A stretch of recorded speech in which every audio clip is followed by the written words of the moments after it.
fatores que podem manter sua empresa viva em meio aos tempos difíceis que estamos vivendo?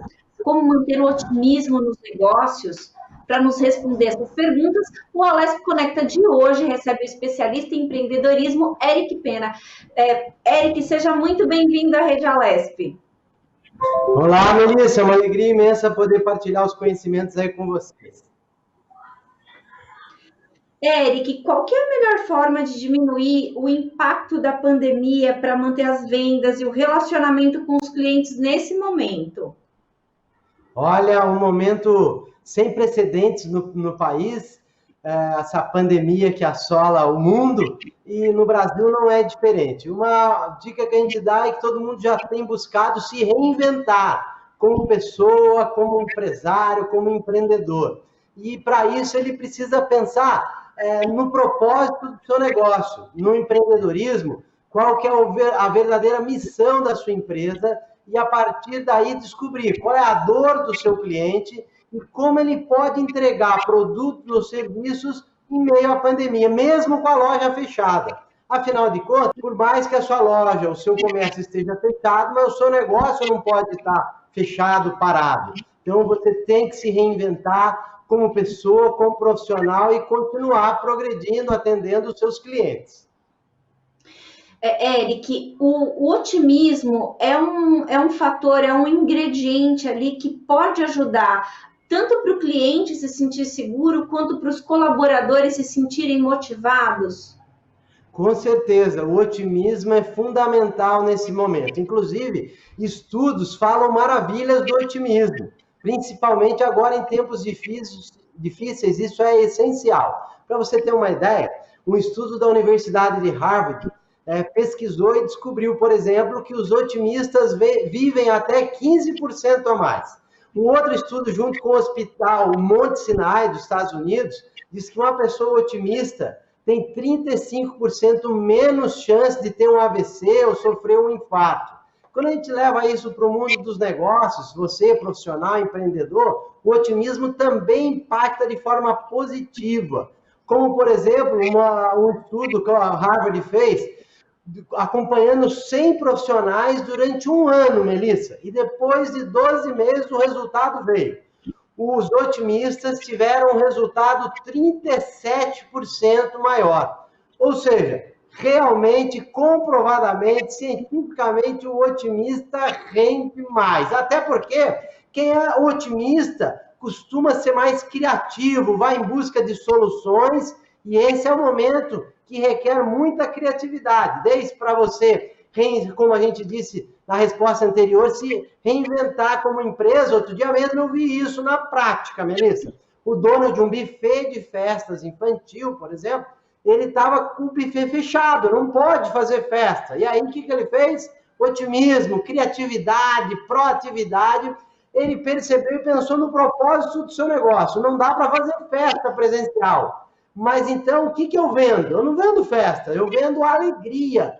Proporcione momentos felizes. E aí ele fez, então, o quê? Ofereceu festas virtuais, alugou brinquedo para a casa dos clientes. Então, olha só como a proatividade, o otimismo e a motivação impacta, gera criatividade e alta performance. Olha, falando dessa questão da criatividade, sair do lugar comum, então, é o caminho, é o que vai fazer com que a pessoa tanto busque um diferencial para se mostrar nesse mercado em que está todo mundo na dificuldade, quanto para trazer novos clientes? Com certeza, a gente tem que pensar qual tem sido a dor do nosso cliente e, a partir daí, reinventar o nosso negócio. Vou dar alguns exemplos aqui, Melissa. Por exemplo, eu trabalho com palestras.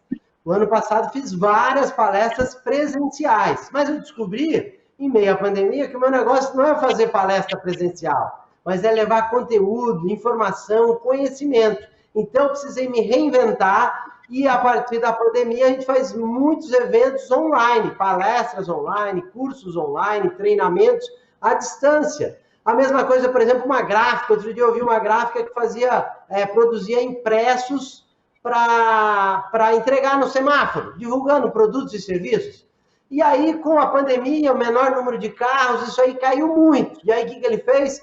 precisou pensar qual tem sido a dor, aonde o dinheiro, para onde o dinheiro está seguindo. Se reduziu o impresso, aumentou em embalagem de delivery, por exemplo, caixas, box, para entregar alimentos, por exemplo.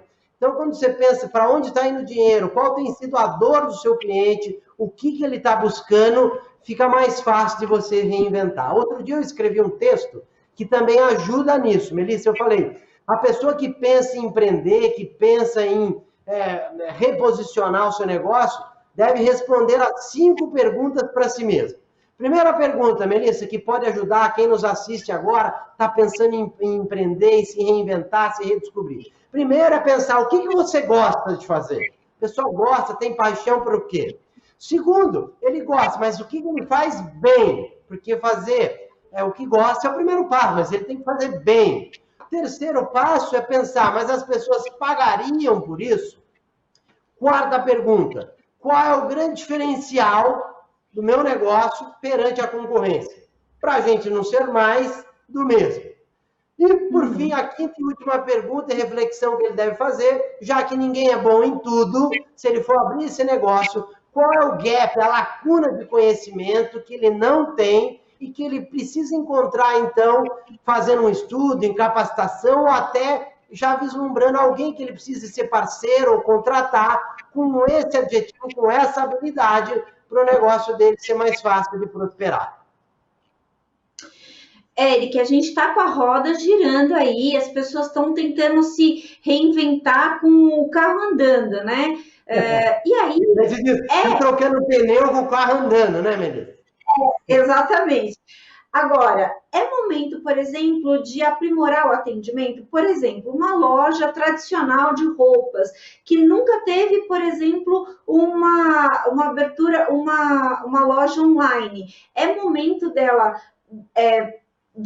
tentar esse cliente que sempre comprou nessa loja tradicional, antiga, também nas redes sociais, também no ambiente online? Sim, ótima pergunta, Melissa. Tem uma frase que eu gosto de usar muito nas palestras, que é assim, antes de vender, é preciso atender com excelência. Porque às vezes a pessoa, como você disse, está tão focada em vender, e uma pesquisa do Sebrae dá conta que tem empreendedor sofrendo muito. O Sebrae detectou que 89% dos micro e pequenos negócios tiveram redução no faturamento com a pandemia. Então, é claro que muitos empreendedores estão aflitos, mas a gente não pode focar só na venda, em vender, olhar o cliente como um cifrão e esquecer de atender. Vou dar uma prova de como isso impacta os resultados, aconteceu comigo. Tem uma campanha muito bacana aí, já há algum tempo, nas redes, falando para apoiar o pequeno negócio, o comércio de bairro. Então, aqui em casa, estou com a esposa, 2 filhas, a gente está trabalhando daqui, vamos apoiar o negócio pequeno. E aí a gente foi comprar de uma mercearia que tem aqui na rua de casa, a gente fez o pedido por telefone, e olha só a diferença, Melissa. O que é quem foca na venda e quem foca no atendimento? Eu acho que eles focam só na venda. Por quê? A gente fez o pedido de 4 itens. Aí, quando eles vieram entregar, dos 4, olha só, 4 itens. Um veio faltando, veio só 3. Aí, deu uma chance, a minha esposa ligou lá, pediu na outra vez pelo WhatsApp, para ficar tudo escrito. 5 itens. Aí, só veio 4, veio um faltando. Quer dizer, aí depois, terceira vez, veio um trocado. Aí, na 4ª vez, eles entregaram tudo certinho, mas na hora de passar o cartão, na pressa, passaram 2 vezes. Cobraram em duplicidade, a gente teve que ligar, cancelar. Ou seja, está tão focado em vender, desesperado para faturar, está esquecendo de atender o cliente. E eu também uso uma frase que resume o papel de todos da nossa equipe. Como que a gente tem que treinar o nosso pessoal para atender? Não importa se é órgão público, se é empresa privada. O que é atender bem? Eu digo, Eric Pena, atender bem é tratar bem, é importar-se verdadeiramente com a causa do outro. Quando a gente faz isso, a venda é uma consequência. Aliás, eu digo mais. Quando o atendimento, Melissa, é encantador, você não precisa vender. O cliente compra. É verdade, sabia? Eu tenho feito isso que você falou também, de ajudar o pequeno. Pelo menos uma vez por semana, a gente criou aqui na minha casa a regra de que a gente pede delivery, né? Então, a gente pede alguma coisa que seja um docinho, seja uma pizza, seja qualquer coisa. A gente pede Muito uma bem. vez por semana. E aí, a gente já. E aí, ó, e eu tento tem óbvio os que a gente prefere mais, mas a gente tenta dar uma diversificada para também ajudar outros, né? E aí, quando você sente aquele atendimento afetuoso, carinhoso, respeitoso, isso faz diferença para você querer comprar na outra semana. Acho que não é só a qualidade do produto, obviamente, que influencia, mas não é só isso. Eu acho que O esse carinho. atendimento, você falou tudo, Melissa. O atendimento é impactante. Pesquisas, inclusive, comprovam que às vezes a pessoa está disposta a pagar um pouquinho mais, mas se ela é bem atendida. Afinal, quem que gosta de ir num lugar ser mal atendido? A pessoa não volta mais. E essa é a responsabilidade. Você falou há pouco da importância da gente treinar o nosso pessoal, né? Você vê, se você vai num lugar, ou pela internet, pelo telefone, no WhatsApp, se você é mal atendido, você não vai falar mal daquele nome, daquela pessoa. Você vai falar mal da instituição, você vai falar mal da organização, da empresa. Então, essa tem que ser a preocupação, a responsabilidade de um líder de capacitar a sua equipe pelo atendimento, porque isso é o cartão de visita, essa é a imagem que ele está deixando o seu colaborador criar da sua empresa. E o que você está fazendo, parabéns, muitos que nos assistem devem fazer o mesmo. Prestigiar vários comércios pequenos. Ó, só essa pandemia, um dado do IBGE recente, agora do mês passado, deu conta que já foram fechadas 716 mil micro e pequenas empresas no Brasil. Ou seja, mais de 700 mil fecharam as portas. E quem padece, a grande maioria, é pequeno e médio. Então, se cada um puder fazer a sua contribuição, ajuda, e isso tem ganho força em momentos difíceis, a economia compartilhada, esse espírito solidário que acontece no bairro, no condomínio, e isso ajuda o próprio bairro, porque quando você investe no bairro, quando você compra do vizinho, quando você compra do comércio local, o dinheiro fica na região, o emprego fica na cidade e todos acabam ganhando juntos. Uhum. Eu, particularmente, tenho feito isso, não me arrependi de nenhuma forma. Desde o início da pandemia, todas as semanas, uma vez por semana, eu tenho comprado, às vezes até um pouquinho mais, mas de via de regra, uma vez por semana, sempre. Né? Não falhei ainda, graças a Deus. Mas eu queria perguntar para você, Eric, se a capacitação se é momento de capacitação desse empreendedor que está ali no momento de falta de perspectiva, às vezes, sem saber do caminho. Você citou o Sebrae, é momento de buscar um curso de capacitação para melhorar, para ampliar a perspectiva, para aprender novas formas de lidar com o seu negócio? Ótima pergunta. E às vezes a gente vê dois tipos de empreendedor por aí. O primeiro, que no meio da crise fica travado, ele fica tão apavorado que ele fica estático. E tem o segundo, que vai procurar oportunidades. E muitas vezes você vai encontrá-la justamente na capacitação. E aonde você consegue ver o lado do copo meio cheio da situação. Porque tem muita gente, Melissa, só vendo o lado do copo meio vazio. Quando você olha um copo, e pela metade tem gente que só vê o lado do meio vazio, que é o quê? O número de mortos, os vírus, a economia com resultado caindo, lojas fechando, e isso está acontecendo. Mas e o lado do copo meio cheio? O meio cheio é ver o lado que agora a gente tem tempo. Vamos valorizar o tempo. O tempo para quê? O tempo que a gente queria tanto. E que eu rodava o Brasil aí dando palestras, escutava em rodoviária, em aeroportos, em encontros, falando, eu queria tempo para a família, eu queria tempo para brincar com as minhas filhas, eu queria tempo para alimentação saudável, e queria tempo para exercício físico, eu queria tempo para capacitar. Você perguntou, agora a gente tem tempo, vamos aproveitar para treinar, você que é líder, empreendedor, treinar o seu pessoal. Há várias capacitações hoje, como o Sebrae, tantas, a gente tem mesmo no nosso canal, Eric Pena, palestrante, com vários vídeos, cursos gratuitos, e que a pessoa agora ela tem tempo. Então, se tem bastante cliente, ótimo, like, vamos faturar. Se não tem, o movimento está caindo, vamos investir o tempo na capacitação, no treinamento, porque é aí que você pode melhorar agora para sair transformado pós-pandemia. Tem uma frase do nadador Mark Spitz, um grande campeão olímpico, ganhador de 11 medalhas, ele falava: muitos querem ganhar, poucos querem treinar. Eu fiz um curso uma vez no Barcelona Futebol Clube, e lá, perguntando ao especialista, eu dizia: qual é o segredo para ser tantas vezes campeões? E eles falaram: aqui o treinamento é uma ferramenta de desenvolvimento, não apenas um ato de correção. Ou seja, a gente tem que aprimorar sempre.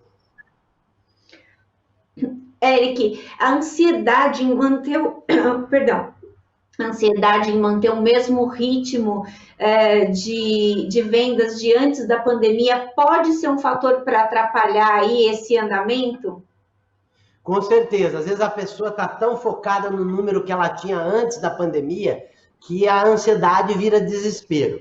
E isso é muito comum no Brasil, Melissa. A OMS, Organização Mundial de Saúde, pesquisou em 2019 e soltou um dado. O Brasil é o país mais ansioso do planeta. Aí chega a pandemia em 2020, a Universidade Estadual do Rio de Janeiro pesquisou e diz que a depressão, a ansiedade dobrou no nosso país. Ou seja, a gente já era o país mais ansioso e agora dobrou com a pandemia. E essa ansiedade, ao invés de ajudar, pode atrapalhar. Porque se a gente parar para pensar, o que é a ansiedade? Ansiedade é preocupação demais com o futuro. É excesso de amanhã. Então, a dica que eu dou é: a gente tem que se planejar, sim, claro, mas menos ansiedade, menos preocupação com o futuro e mais paixão pelo hoje. A gente tem que se perguntar, não é o que não podemos fazer. Outro dia eu estava almoçando aqui em casa, as minhas filhas começaram: pai, todas ansiosas, pai, quando que a pandemia vai acabar? Quando que a gente vai poder ir no shopping? A gente não pode ir na praia, a gente não pode ir na escola. Eu falei: pera lá, legal, eu escutei, mas vocês estão falando o que a gente não pode fazer. Mas vamos parar para pensar o que a gente pode fazer? Ou seja, a gente pode brincar, a gente pode estudar, a gente pode treinar, a gente pode cuidar da alimentação, a gente pode fazer atividade física, estreitar laços familiares. Então, a gente tem que pensar no que a gente pode fazer de melhor hoje, porque tem gente esperando a quarentena passar para depois treinar, para depois se preparar, para depois amar, para depois se solidarizar. Então, a gente tem que acordar e ter menos preocupação com amanhã e pensar o que eu posso fazer de melhor hoje. Tudo bem, mas, Eric, eu tenho minhas contas para pagar e eu não estou vendendo igual. E aí vem uma outra dica para o empreendedor, Melissa, que se a venda dele caiu, ele tem que descobrir qual é o novo ponto de equilíbrio financeiro dele. Vou dar um exemplo. Tem empreendedor que faturava 100 mil ano passado, 100 mil por mês, um exemplo. E ele tinha um custo mensal de, sei lá, 70, 80 mil no negócio médio. E aí agora a venda dele de 100 mil caiu para 60, por exemplo. Só que a despesa também caiu. Ele teve um acordo de salário, diminuiu água, energia, muitos fizeram negociação de aluguel, internet. Então o custo fixo também diminuiu. Então, se o faturamento caiu, mas a sua despesa também caiu, você ainda consegue manter um ponto de equilíbrio. E para aquele empreendedor que está aflito, que está ansioso, está com dificuldade, eu sei, Eric, mas está chegando o boleto, eu não estou conseguindo pagar, a minha palavra para concluir essa resposta é de otimismo, é de motivação, é de esperança, e para quem está cheio de conta, desesperado, eu vou dar uma notícia boa. É motivador, Melissa, a gente lembrar que por mais difícil que uma situação pareça, é motivador a gente lembrar que é só um pedaço do caminho, não é o caminho inteiro. Então, quando a gente está num difícil caminho, está pisando em pedras pontudas, a gente começa a sofrer, se desespera, mas calma lá, não vamos confundir vida com situação de vida. Ou seja, é só um trechinho do caminho, não é o percurso inteiro. Então, aguenta firme, tudo logo vai passar e nós vamos sair ainda transformado e ainda mais fortalecido desse momento. Com certeza, né? Pelo amor. Eric, voltando um pouco a falar sobre a questão do e-commerce, eu entrevistei aqui há algumas semanas a dona Luísa Trajano, né? A dona Luísa Helena Trajano, que ela aprimorou ali a sua plataforma de relacionamento via internet e as lojas dela cresceram 40% em meio a uma das maiores crises da humanidade. E lojas fechadas. Ela conseguiu crescer 40%. Eu queria saber se dá para um pequeno surfar nessa onda. Ela, por exemplo, no caso dela, abriu a plataforma para que pequenos pudessem utilizar aquela tecnologia e vendessem também por meio do aplicativo dela. Dá para ele surfar nessa onda com sucesso? Com certeza dá. Primeiro, ele não precisa, o varejista, o pequeno negócio, não precisa se desesperar, ele não precisa achar que amanhã ele vai ser um Magalu, que por sinal, olha que exemplo da Luísa Trajano, né? Espetacular, uma empresa que está crescendo, as ações valorizando, por quê? Além de crescer o próprio faturamento, mas ajudando, eles criaram um parceiro Magalu. Então, você que nos assiste, que não tem uma loja, como é que eu posso vender na internet? Então, vamos lá, 3 maneiras que pode ajudar, não precisa ser uma Magalu. Como é que você pode surfar? Primeiro, tendo a sua loja virtual, você criar o seu site, a sua venda. Mas não é uma coisa que você vai fazer do dia para a noite. Então, se você fizer isso, ótimo. Mas se não dá, parte para o segundo caminho, que é vender em marketplaces, ou seja, em lojas que já estão na internet. Por exemplo, parceiro Magalu, você pode vender no americano.com, no Mercado Livre, ou seja, você pode colocar o seu produto ou serviço para vender nesses sites, coloca lá e você paga uma comissão para eles. Mas você pode colocar o seu produto, por exemplo, se eu tenho um livro, eu quero ver se eu tenho um controle remoto, se eu vendia na minha loja, a loja está fechada, coloca para vender nesses sites. Tem gente achando... Perdão, tem gente achando ruim que a loja física está fechada, mas saiba que a loja virtual é a avenida mais movimentada do planeta. Milhões e milhões de pessoas passam pela internet todos os dias. Uma prova disso, o ano passado, o e-commerce brasileiro faturou 75 bilhões de reais. 75 bi.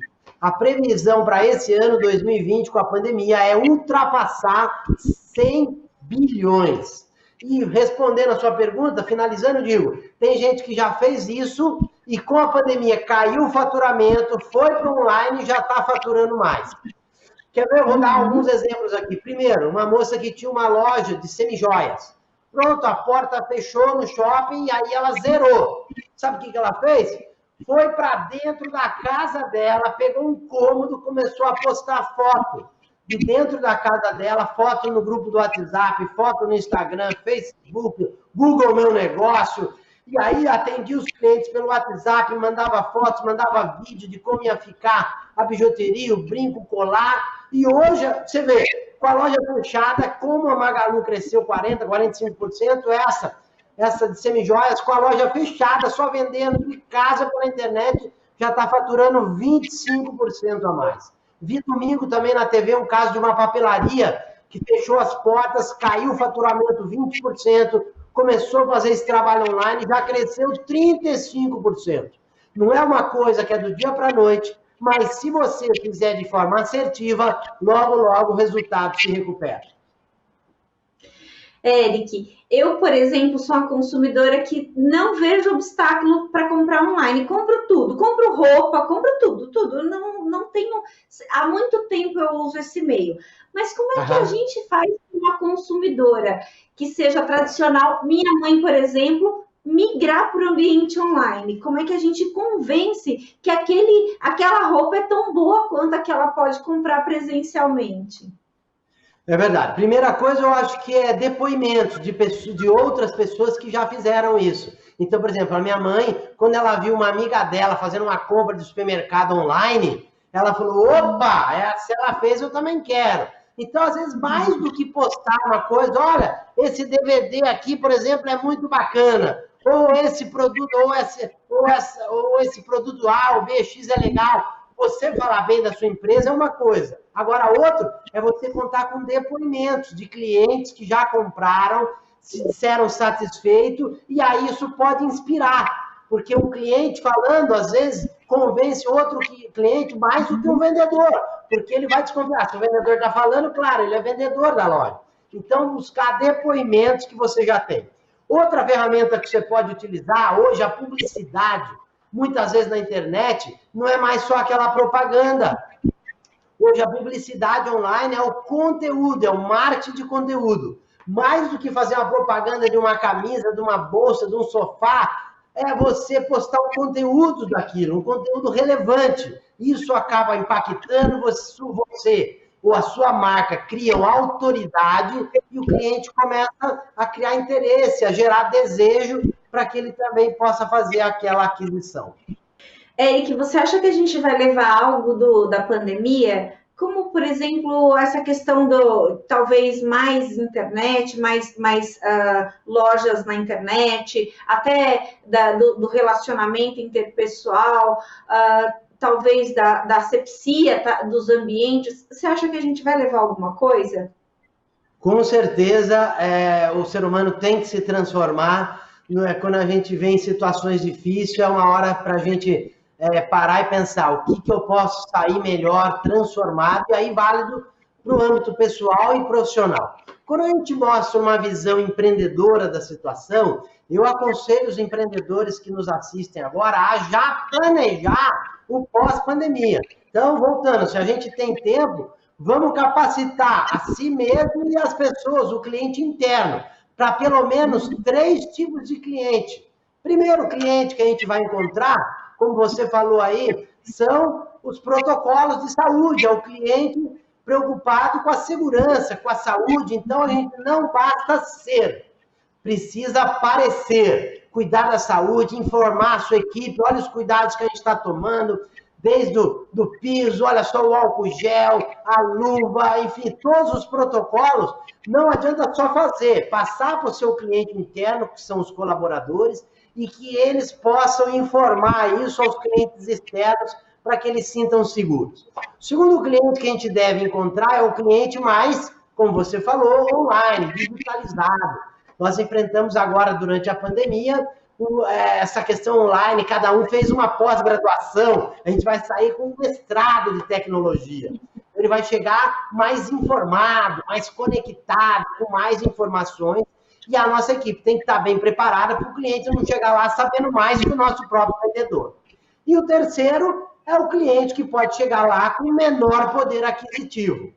Então, cabe ao cliente identificar, conhecer o seu cliente e preparar ofertas, combos, opções para fazer negócio com o cliente, mesmo se ele chegar com menos dinheiro no bolso. Aliás, esse é um diferencial que o pequeno negócio tem que levar como vantagem competitiva.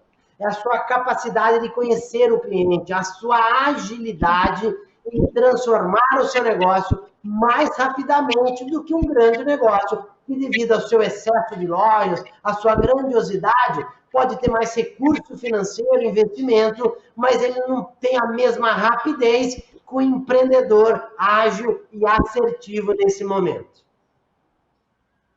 Eric, dá para a gente ter uma noção de quanto tempo ainda a gente vai sentir os impactos dessa pandemia no mundo dos negócios? Eu sei que é uma coisa que é muito incerto nesse momento, uma vez que a gente nunca nem viveu uma coisa dessa no mundo. Mas dá para a gente pensar, depois que a gente, com a vacina que vai chegar amanhã, se Deus quiser, a gente pensar nesse passo a passo, em quanto tempo a gente consegue recuperar o nosso fôlego? Olha, essa é a pergunta do milhão, Melissa. Quando isso tudo vai acabar? Olha, honestamente, eu não sei responder. Em relação ao que cada negócio pode desenvolver, vai depender muito de cada atividade e de cada empreendedor. Porque tem vendedor chorando e tem vendedor já vendendo lenço. Então, eu tenho vendo dono de padaria que está desesperado, outros que estão faturando mais. Tem dono de papelaria, como eu mencionei, fechando a porta, e outro que já está faturando mais online. Então, todos, eu acho que quase todos, né? Quase todos, é difícil generalizar, mas foram impactados, mas cabe a cada um procurar se revolucionar, se reinventar, não esperar tomar atitude ou esperar até a vacina para se transformar. É como você disse, a gente espera a vacina amanhã, tem muita gente que está esperando voltar ao normal, tem gente falando no novo normal, ou no velho normal, que vai voltar tudo o que era antes, mas eu acho que cada um tem que se preparar para que isso possa durar um mês, muitos estão falando de 6 meses a 1 ano, mas que daí, se demorar 1 ano, você vai esperar 1 ano, muitos negócios não vão aguentar. Então, eu penso que ele pode trabalhar 2 mundos. O primeiro mundo é, se esse negócio demorar 1 ano, tomara que não, mas se demorar 1 ano, o que eu vou precisar fazer para aguentar? Então, já faça agora. Preparar para o pior. E se isso melhorar a partir do mês que vem, 2 meses, melhor ainda. E que ele pode, cada vez mais, se com esses 2 mundos, não significa que um vai ter que abrir mão do outro. Por exemplo, eu fazia só palestra presencial. A gente se adaptou, se reinventou, hoje a gente está fazendo eventos online, palestras online, falando aí desde com servidores, com professores, com empreendedores, vendedores. Bom, mas vamos supor que amanhã tem a vacina, a pandemia acabou, vai continuar as palestras presenciais, mas também vou continuar com as palestras online. Então, é um mundo que a gente está transformando e que ao você entrar no mundo, não vai abrir mão do outro. Que a gente possa absorver e, por que não, da melhor maneira possível, andar nessas 2 linhas de frente e que possa isso ajudar a impulsionar as nossas ações e potencializar os nossos resultados. Eric, eu queria agradecer demais a sua participação, a sua ajuda, né? Essa troca de experiência aqui conosco. E dizer que a gente, nesse momento em que as pessoas estão vivendo tanta dificuldade, as suas palavras, o seu otimismo aqui conosco nos ajuda. Muito obrigada, viu? Eu quero agradecer a oportunidade, quero deixar meus contatos também, se alguém quiser aprofundar, pode entrar no site ericpena.com.br. Você falou de otimismo, frases inspiradoras, todo dia eu coloco uma lá no Instagram, Eric Pena Palestrante, tem várias frases. Às vezes, Melissa, a gente acha que só colocar a mão no bolso, a carteira, abrir a carteira para ajudar. Não, às vezes você pode ajudar o próximo, o vizinho, a pessoa que você nem conhece, falando uma palavra de motivação, de otimismo. E eu quero agradecer e encerrar com uma última reflexão que vai fazer todo mundo aí ter menos ansiedade e mais alegria. A última palavra e mensagem de otimismo que eu quero levar aos nossos telespectadores, Melissa, é pensar qual foi o primeiro milagre de Jesus. Isso tem um recado para nós. O primeiro milagre de Jesus não foi ressuscitar um morto, não foi curar um doente. Qual foi? Foi transformar água em vinho. Para quê? Para que a festa pudesse continuar. Para que a alegria pudesse reinar. Então, muita paz, otimismo, motivação, uma dose de vitamina O, de otimismo, e vamos em frente. Tudo vai passar e a gente vai sair ainda melhor desse momento. Gratidão, um grande abraço e até o próximo encontro. Esse foi mais um Alesp Conecta que nós falamos hoje sobre como manter o otimismo nos negócios em tempos difíceis. Falamos com Eric Pena, especialista em empreendedorismo. Muito obrigada pela sua presença, pela sua participação. Você pode rever esse programa e outros programas da Rede Alesp nas nossas redes sociais. Muito obrigada e até mais.